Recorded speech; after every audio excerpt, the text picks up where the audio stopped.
प्यारे साथियों नमस्कार। आज हम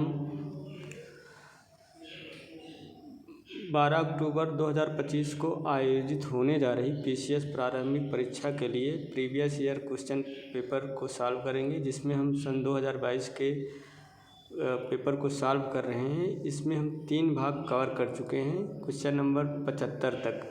उसके आगे हम इसमें देखेंगे क्वेश्चन नंबर 76 से आगे, ये हमारा पार्ट 4 होगा। तो आइए देखते हैं क्वेश्चन नंबर 76 क्या है। प्रश्न है, सूची 1 को सूची 2 से सुमेलित कीजिए तथा सूचियों के नीचे दिए गए कूट से सही उत्तर चुनिए।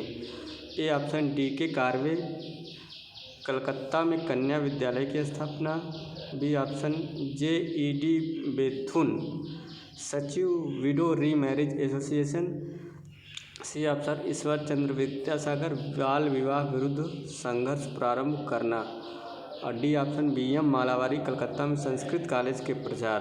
तो इसका करेक्ट ऑप्शन बी है। सही मिलान इस प्रकार से है, डी के कार्वे जो थे कि सचिव थे विडो री मैरिज एसोसिएशन के, JED बेथुन जो थे कलकत्ता में कन्या विद्यालय की स्थापना किया था, ईश्वर चंद्र विद्यासागर कलकत्ता में संस्कृत कॉलेज के प्रचार थे, और BM मालावारी बाल विवाह विरुद्ध संघर्ष प्रारंभ किए थे। आइए क्वेश्चन नंबर 77 देखते हैं। कौन सा स्तनधारी अंडे देता है? A option kangaroo, B option loris, C option echidna, D option hedgehog. Correct option C है एकेडिना।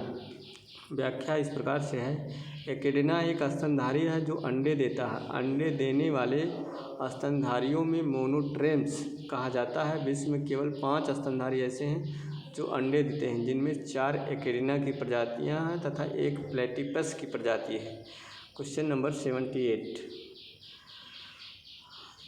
78 नंबर क्वेश्चन इस प्रकार से है, सौर ऊर्जा को विद्युत ऊर्जा में किसके द्वारा परिवर्तित किया जाता है? ए ऑप्शन फोटोवोल्टेइक कोशिकाओं के द्वारा, बी ऑप्शन लेक्लांचे कोशिकाओं के द्वारा, सी ऑप्शन वोल्टेइक कोशिकाओं के द्वारा, डी ऑप्शन शुष्क कोशिकाओं के द्वारा। करेक्ट ऑप्शन इसका ए है, फोटोवोल्टेइक सेल्स के द्वारा। व्याख्या, सोलर फोटोवोल्टिक सेल्स सौर विकिरण सूर्य के प्रकाश को विद्युत में परिवर्तित करती है। एक सोलर सेल सिलिकॉन या अन्य सामग्रियों से बना एक अर्धचालक उपकरण है जो सूर्य के प्रकाश के संपर्क में आने पर सौर ऊर्जा को विद्युत ऊर्जा में बदलता है। क्वेश्चन नंबर 79 करंट अफेयर का क्वेश्चन है। 45वें विश्व ब्रिज चैंपियनशिप के संदर्भ में कौन सा कथन सही है? ए ऑप्शन यह चैंपियनशिप इटली में आयोजित की गई, बी ऑप्शन भारत टीम ने पहली बार इस खेल में रजत पदक जीता। तो करेक्ट ऑप्शन इसका सेकंड है। आइए क्वेश्चन नंबर 80 देखते हैं।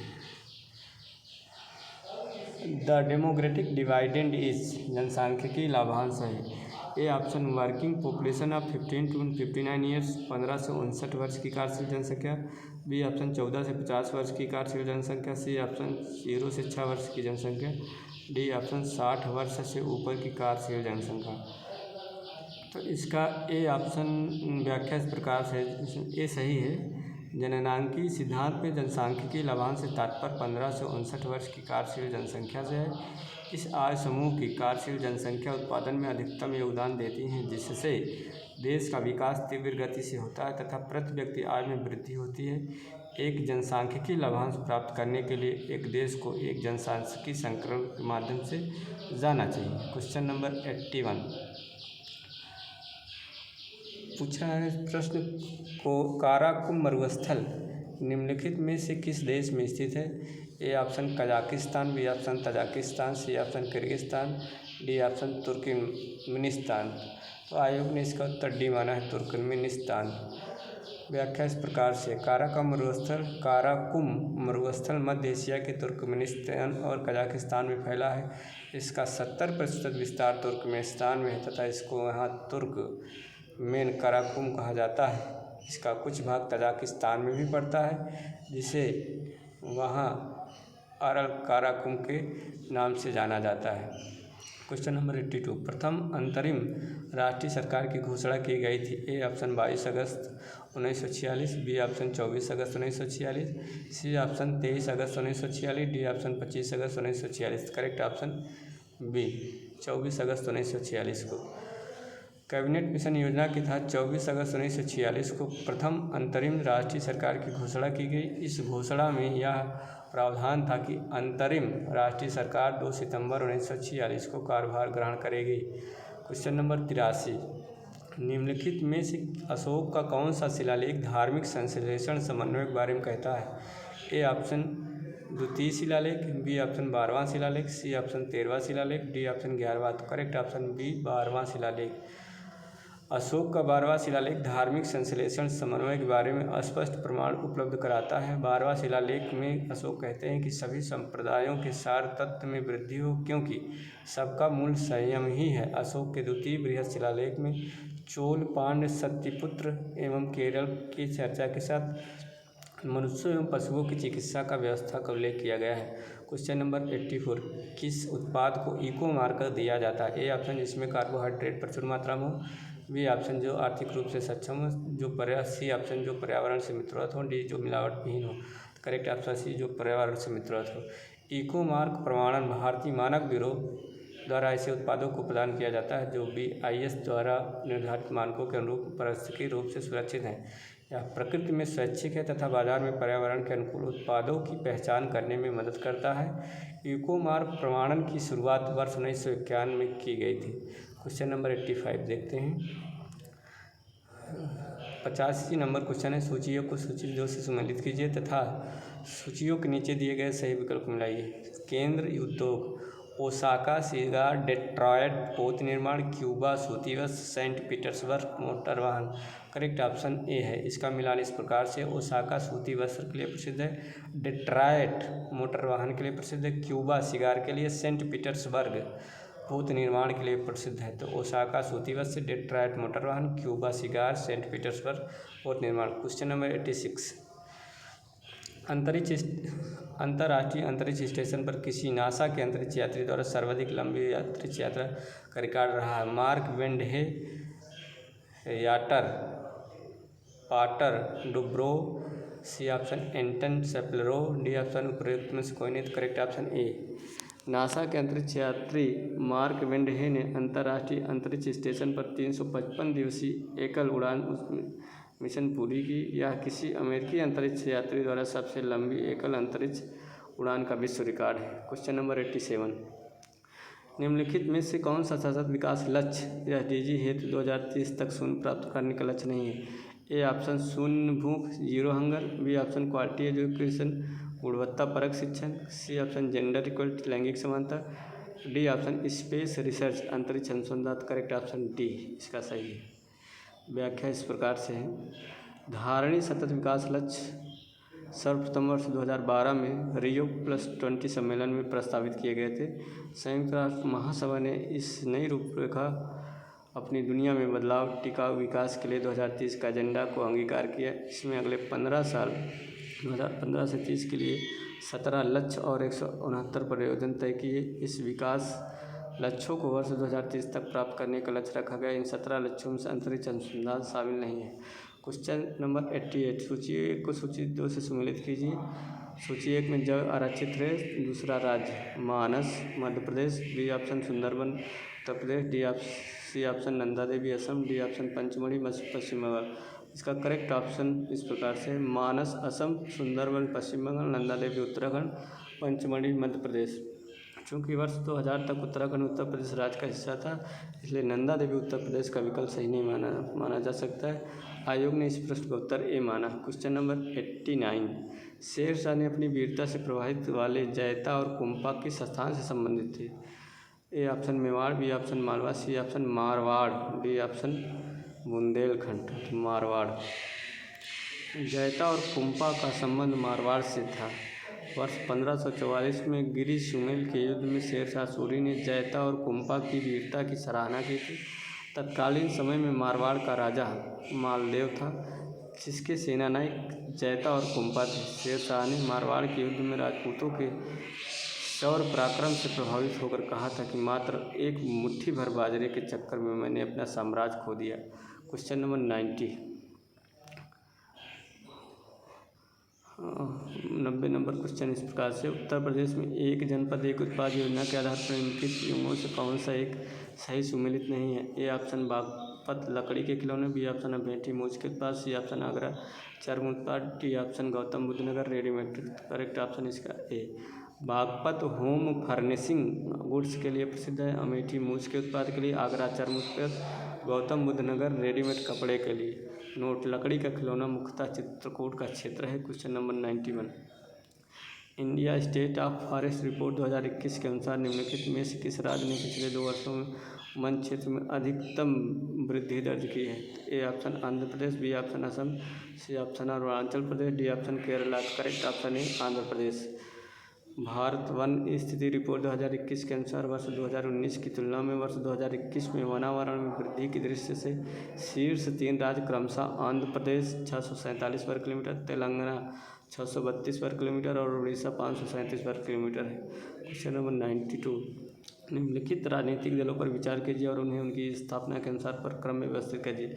बहुजन Samajwadi Party, Samajwadi Party, Telugu Desam Party, All India Trinamool Congress. तो इसका क्रम इस प्रकार से है, सबसे पहले टीडीपी तेलुगु देशम पार्टी 1982 में, उसके बाद बहुजन समाजवादी पार्टी 1984 में, फिर Samajwadi party 1992, all India Trinamool Congress 1998। इसका करेक्ट ऑप्शन डी है। तेलुगु देशम पार्टी की स्थापना 1982, बहुजन समाजवादी पार्टी को 1984, Samajwadi party 1992, all India Trinamool Congress 1998, CPI 1950, CPM 1964, AIADMK 1972, TDP 1982 स्थापना हुई। क्वेश्चन नंबर 93, बिम्स्टेक के संदर्भ में कौन सा कथन सही है? पीएम नरेंद्र मोदी ने 5वें बिम्स्टेक शिखर सम्मेलन को 30 मार्च 2000 संबोधित किया था, सत्य कथन है। 5वें बिम्स्टेक शिखर सम्मेलन की अध्यक्षता भारत ने की, गलत है। करेक्ट ऑप्शन ए है। 30 मार्च 2022 को प्रधानमंत्री मोदी ने 5वें बिम्स्टेक शिखर सम्मेलन को संबोधित किया था। इस सम्मेलन की अध्यक्षता वर्चुअल माध्यम से श्रीलंका द्वारा की गई थी। इस शिखर सम्मेलन के विषय वस्तु towards a resilient region, prosperous economies, healthy people सदस्यों के लिए प्राथमिकता विषय है। क्वेश्चन नंबर 94, सत्य शोधक समाज के संस्थापक कौन थे जिनका प्राथमिक जोर सत्य की खोज पर था? A option Raja Ram Mohan Roy, B option M G Ranade, C option Jyotiba Phule, D option Tarabai Shinde. Correct option C Jyotiba Phule. वर्ष 1873 में सत्य शोधक समाज की स्थापना ज्योतिबा फुले द्वारा की गई थी। इन्होंने शक्तिशाली गैर ब्राह्मण आंदोलन का संचालन किया। इन्होंने मूर्ति पूजा, कर्मकांडों, पुजारियों के वर्चस्व, कर्म, पुनर्जन्म और स्वर्ग के सिद्धांतों का विरोध किया। इन्होंने अपने विचारों का प्रसार दैनिक पत्र दीनबंधु में तथा अपनी पुस्तक गुलामगिरी द्वारा किया था। क्वेश्चन नंबर 95, 2022 और 2026 में प्रस्तावित राष्ट्रमंडल खेलों के संदर्भ में कथन सही है? पहला है 2022 जुलाई अगस्त में राष्ट्रमंडल खेलों का आयोजन बर्मिंघम इंग्लैंड में होगा, और दूसरा है 2026 में राष्ट्रमंडल खेलों का आयोजन विक्टोरिया ऑस्ट्रेलिया में होगा। तो इसका करेक्ट ऑप्शन बी है, बी एक और दोनों। 22वें राष्ट्रमंडल खेलों का आयोजन 28 जुलाई से 8 अगस्त 2022 मध्य बर्मिंघम में होगा। वर्ष 2026 में इन खेलों का आयोजन विक्टोरिया ऑस्ट्रेलिया में होगा, अतः दोनों कथन सत्य है। क्वेश्चन नंबर 96, कथन और कारण। एक गिलास पानी में नमक का घोल समरस होता है क्योंकि पूरे हिस्से में विभिन्न संघनक वाला घोल समरस होता है। तो ए सही है, आर गलत है। व्याख्या इस प्रकार से, ऐसे मिश्रण जिनके अवयव के अंतर को नहीं देखा जा सकता समांगी मिश्रण कहलाते हैं। नमक एवं पानी का घोल समांगी मिश्रण है, अतः कथन ए सही है, परंतु कारण गलत है। समांगी मिश्रण में इनके घटक समान अनुपात में मौजूद होते हैं। क्वेश्चन नंबर 97, सुमेलित करना है सूची 1 सूची 2। ग्रंथ रचनाकार। रागमाला सोमनाथ, रस कौमुदी वेंकटरमण, राग विबोध पुंडरीक, चतुर्दंडी प्रकाशिका वेंकटरमण। तो रागमाला पुंडरीक विट्ठल, रस कौमुदी श्रीकंठ, रस श्री, राग विबोध सोमनाथ, राग सोमनाथ, चतुर्दंडी प्रकाशिका वेंकटरमण, वेंकट मखिन। प्रकार लेखक वेंकट मखिन है किंतु विकल्प में वेंकटरमण दिया। क्वेश्चन नंबर 98, कथन कारण वाला सही। कथन है 20वीं शताब्दी में निर्धनता एवं निर्धन व्यक्ति हमारी चिंता एवं कर्तव्य के विषय बने।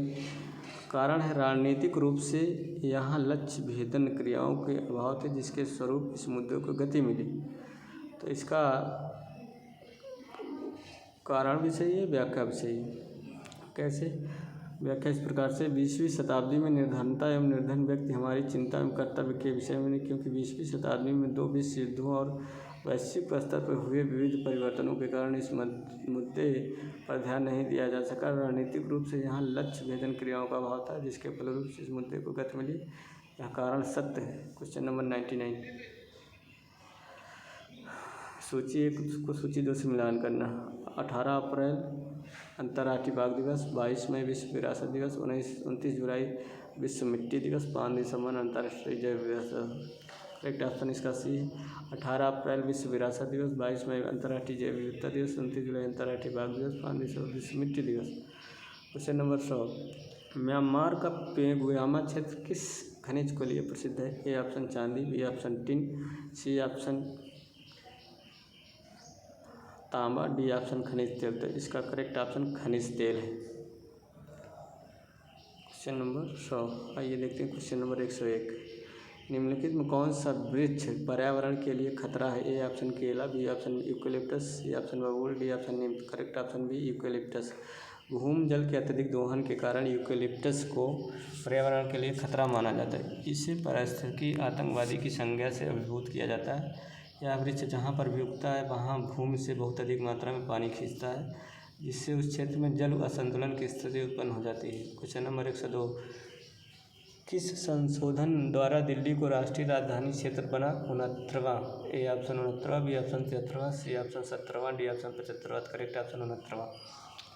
ए ऑप्शन 69वां संविधान संशोधन अधिनियम 1991 के द्वारा संघराज्य क्षेत्र दिल्ली को विशेष दर्जा देते हुए राष्ट्रीय राजधानी क्षेत्र दिल्ली बनाया गया। इस संशोधन में दिल्ली के लिए 70 सदस्यीय विधानसभा एवं 7 सदस्यीय मंत्रिपरिषद की व्यवस्था की गई। Question number 103।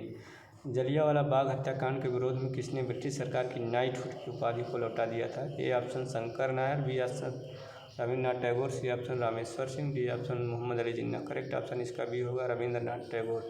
13 अप्रैल 1919 को जलियांवाला बाग हत्याकांड को ब्रिगेडियर जनरल रेजिनाल्ड डायर ने अंजाम दिया था। इस हत्याकांड के विरोध में रविन्द्रनाथ टैगोर ने ब्रिटिश सरकार द्वारा प्रदान की गई नाइटहुड की उपाधि को लौटा दिया था। जलियांवाला बाग हत्याकांड के विरोध में शंकरन नायर ने वायसराय की कार्यकारिणी से इस्तीफा दे दिया था। इस कांड की जांच हेतु ब्रिटिश सरकार द्वारा हंटर कमीशन का गठन किया गया था। करेक्ट ऑप्शन भी रविन्द्रनाथ टैगोर। 104। उत्तर प्रदेश की वित्तीय वर्ष 2020 के बजट के संबंध में निम्नलिखित कथन सही थे। बजट का आकार 512,860.72 करोड़ था। कुछ पहला स्टेटमेंट। दूसरा, इस बजट में 10,967.87 करोड़ की कतिपय नई योजनाएं भी सम्मिलित की गई थी। तो दोनों सही है, बोथ 1 एंड 2 सही है। Question number 105। भारत में सर्वाधिक ज्वारी शक्ति उत्पादक तटीय क्षेत्र कौन सा है? ए ऑप्शन कोस्ट केरल तट, बी ऑप्शन मन्नार की खाड़ी, सी ऑप्शन खंबात की खाड़ी, डी ऑप्शन उत्तरी सरकार तट। करेक्ट ऑप्शन सी खंबात की खाड़ी। CRISIL risk and infrastructure solution limited के सहयोग से भारतीय प्रौद्योगिकी संस्थान चेन्नई द्वारा दिसंबर 2014 में आयोजित किए गए एक अध्ययन के अनुसार ज्वारी शक्ति की संभावित क्षमता 12,455 मेगावाट है। गुजरात में खंभात की खाड़ी, कच्छ की खाड़ी और दक्षिण क्षेत्र तमिलनाडु में पाक की खाड़ी, मन्नार चैनल और पश्चिम बंगाल में हुगली नदी, दक्षिण हल्दिया और सुंदरबनीय निम्न मध्यम ज्वारी तरंग शक्ति वाले संभावित क्षेत्र में है। तो क्वेश्चन नंबर 106 है।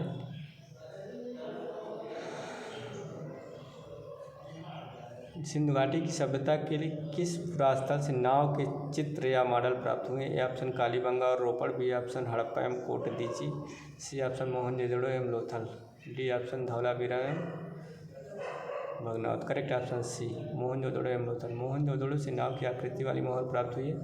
लोथल से नाव का टेराकोटा प्राप्त हुआ। नाव की आकृति वाली मोहरों और टेराकोटा से सिंधु घाटी सभ्यता के समुद्री व्यापार पर प्रकाश पड़ता है।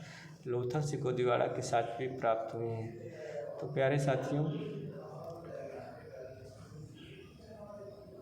इस वीडियो में हम यहीं तक देखेंगे, इसके आगे हम अगले वीडियो में देखेंगे। वीडियो देखने के लिए बहुत बहुत धन्यवाद। चैनल को लाइक एवं सब्सक्राइब करें। धन्यवाद।